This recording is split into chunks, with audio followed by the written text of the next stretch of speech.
Wrestling has more than one royal family.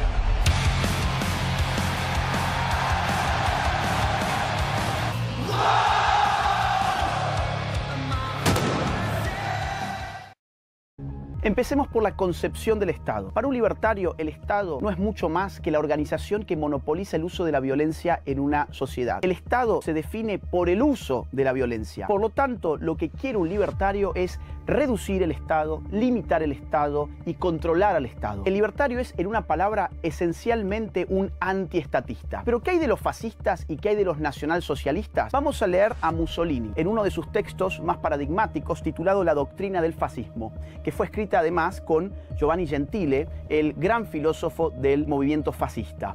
Vamos a ver algunas de sus citas más importantes. El fascismo está en contra del liberalismo clásico. El liberalismo negaba al Estado en interés del individuo particular. El fascismo reconfirma al Estado como verdadera realidad del individuo. Siendo antiindividualista, la concepción fascista se pronuncia por el Estado y se pronuncia por el individuo en cuanto éste coincide con el Estado, que es conciencia y voluntad universal del hombre en su existencia histórica. Miren ustedes cómo el fascismo personaliza al Estado, le atribuye una forma personal superior a la del individuo, le atribuye voluntad y le atribuye conciencia. En otra parte del mismo texto, Mussolini escribe: para el fascista todo reside en el Estado y nada que sea humano o espiritual existe y tanto menos tiene valor fuera del Estado. La existencia humana queda subsumida en el aparato estatal. En otro fragmento del mismo texto, los autores fascistas escriben: en este sentido, el fascismo es totalitario y el Estado fascista, síntesis y unidad de todos los valores, interpreta, desarrolla e incrementa toda la vida del pueblo. El fascismo entiende que en la órbita del Estado ordenador,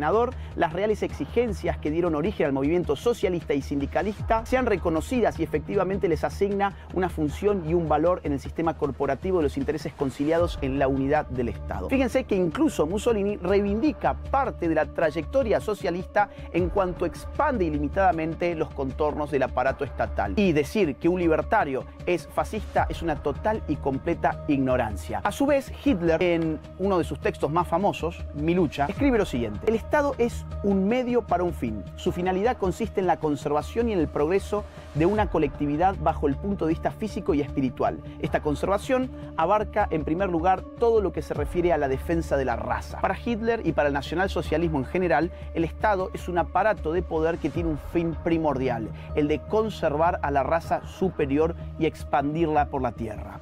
También, en ese sentido, el nacionalsocialismo es otra forma más de estatismo. En segundo lugar, hablemos sobre la concepción de la democracia que tienen los libertarios versus la concepción de la democracia que tienen los fascistas y los nacionalsocialistas. Von Mises, uno de los grandes autores de la Escuela Austríaca de Economía, una de las escuelas más importantes de los libertarios, afirmaba en su libro El socialismo que la democracia era un método valioso en tanto y en cuanto permitía recambiar a los gobernantes sin caer en guerra civil. Es decir, lo que provee la democracia es una solución en los votos y no en las balas. Para el libertario, la democracia es importante por eso, pero está restringida ¿a qué?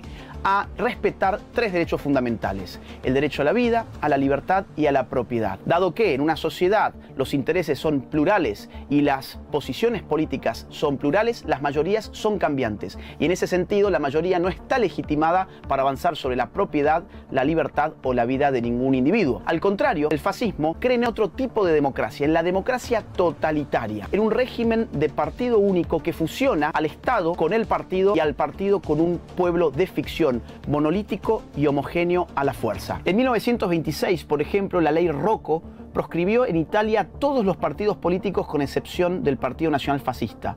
El 14 de julio de 1933, el Partido Nacional Socialista Democrático de los Trabajadores se constituyó en el único partido político legal en Alemania.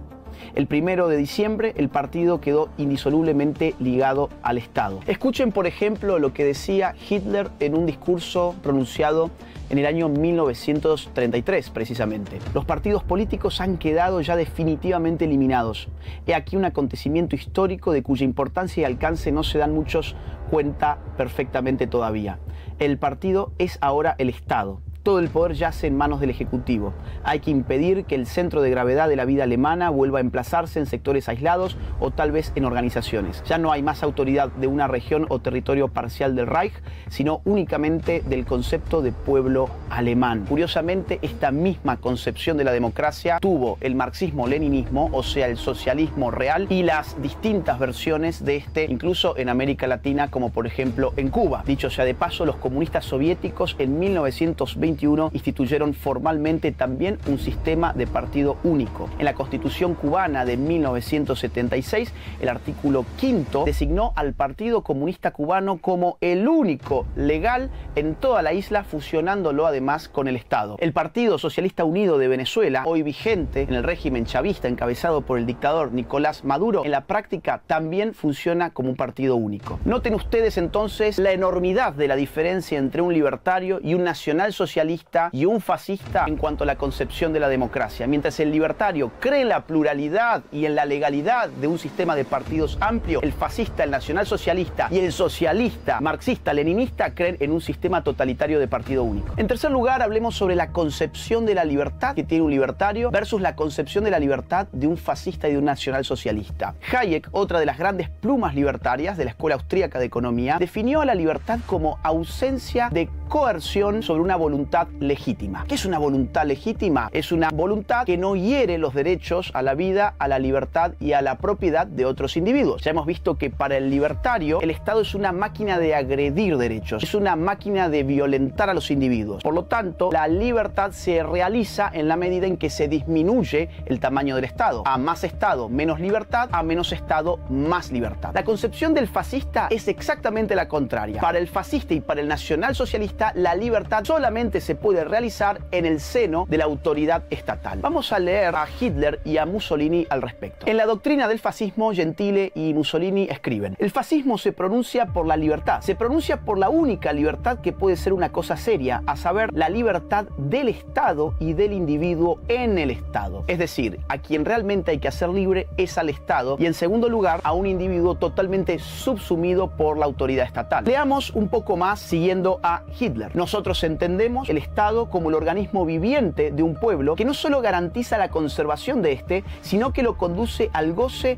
de una máxima libertad, impulsando el desarrollo de sus facultades morales e intelectuales. También para Hitler, escrito en Mi lucha, la libertad es irrealizable por fuera del contexto estatal. Veamos un ejemplo concreto: la libertad educativa. Para un libertario, los padres de familia tienen que tener toda la libertad para elegir la educación de sus hijos. Para Hitler, en cambio, el Estado debía elegir la educación de los infantes. Vamos a leerlo. Del mismo modo que en lo tocante a la instrucción escolar interviene hoy el Estado, el derecho a la autodeterminación del individuo también se supedita al interés de la colectividad, sometiendo al niño a la instrucción obligatoria sin previo consentimiento de los padres. Una alianza íntima entre el nacionalismo y el espíritu de justicia social debe ser implantada ya en los corazones juveniles. La culminación de toda la labor educacional del Estado racista consistirá en infiltrar instintiva y racionalmente en los corazones y los cerebros de la juventud que le esté confiada la noción y el sentimiento de raza. El Estado racista debe adoctrinar en el racismo a los individuos, incluso allí donde los padres de familia no comulguen con esa doctrina. Cambien raza por género y tendrán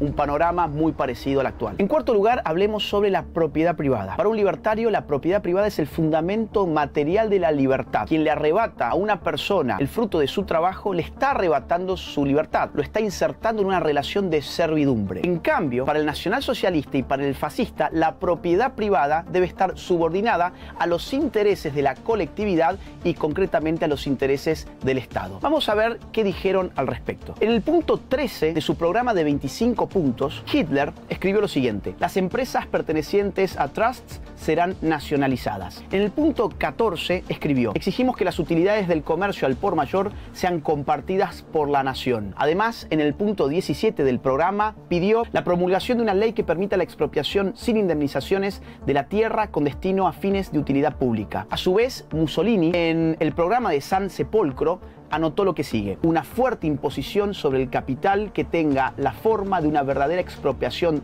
de riquezas es parte de su plan. Leyendo estas citas queda claro que mientras la propiedad privada es para el libertario un valor absoluto en tanto que reflejo de la libertad del individuo, para el fascista y para el nacionalsocialista es apenas un valor relativo a las utilidades habilidades y a las necesidades inmediatas del aparato estatal. En quinto lugar, hablemos sobre las concepciones de la economía. Para el libertario, la economía tiene que ser libre y desregulada. Un libertario cree en la libre iniciativa de los individuos, que no se encuentre limitada por burócratas que se creen omniscientes y que todo lo que logran es destruir las señales del mercado. En cambio, para fascistas y nacionalsocialistas, el mercado debe ser constantemente intervenido, planificado y dirigido por las autoridades políticas. Vamos nuevamente a leer a Mussolini y a Hitler. Ante las doctrinas liberales, el fascismo se mantiene en actitud de absoluta oposición, así en el campo de la política como en el de la economía. El Estado se agiganta, solo el Estado puede resolver las dramáticas contradicciones del capitalismo. Hitler llegó incluso a impulsar la idea de que el trabajo debía ser organizado por la maquinaria estatal. En Mi lucha escribió esto: es deber del Estado asegurar a cada uno la actividad que corresponda a su capacidad. El hombre debe continuar educándose, ennobleciéndose,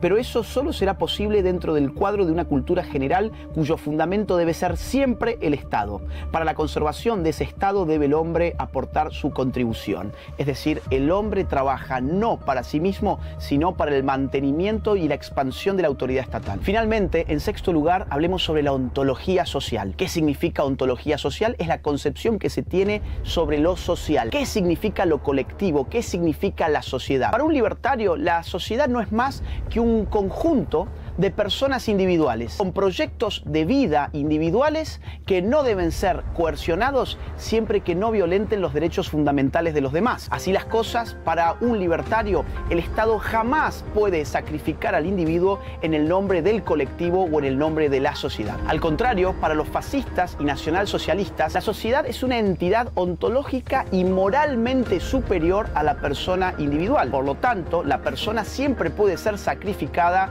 en el nombre del colectivo totalizante que no es otro que el Estado. Nuevamente vamos a leer a Hitler y a Mussolini hablar al respecto. En la doctrina del fascismo, Mussolini escribe: si el siglo XIX fue el siglo del individuo, liberalismo significa individualismo, podemos imaginar que este será el siglo colectivo y por lo tanto el siglo del Estado. Para el fascismo, el Estado es un absoluto, ante el cual individuos y grupos son relativos. Individuos y grupos son concebibles en cuanto estén en el Estado. En Mi lucha, Hitler a su vez escribía lo que sigue: el nazismo abreva en la subordinación de los intereses y de la vida del individuo a la colectividad. Reconoce la necesidad recóndita de la conservación de la especie a costa del individuo. A su vez, en 1929, también Hitler, en un célebre discurso, dijo que la grandeza del movimiento consistía en que miles de hombres han constituido exteriormente casi una unidad, que realmente estos hombres son uniformes no solo en ideas, sino que incluso su expresión facial es casi la misma.